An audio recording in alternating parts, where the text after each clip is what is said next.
Ang pump motor, so kailangan may magnetic contactor at saka overload relay para safety ang ating motor na kapag may problema, hindi masunog kasi mag-trip ito overload relay.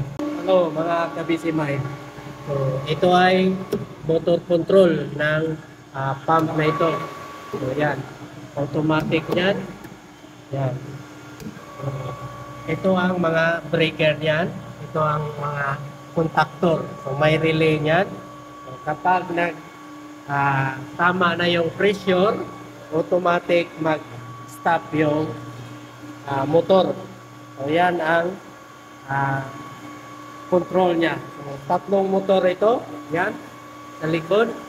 So, may pressure yan.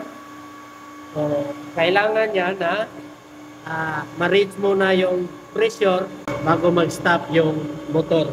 So, yan ang principle ng motor control. So, ito yung mga timer relay na pinalit na natin. Control ito sa level ng tubig. So, yan. Napaka-complicated ang mga motor control. Yan yung supply niya.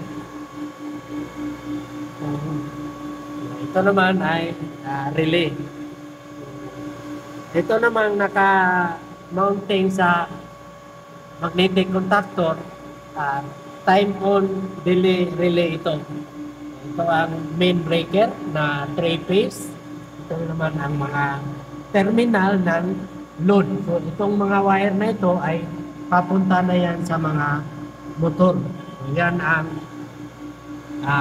control na ito. So, kung makikita natin yan sa indicator na motor 1, run at saka trip. So, dito naman sa pump 2, run at saka trip din. Sa pump 3 naman, run at saka trip. Pareho lang yan.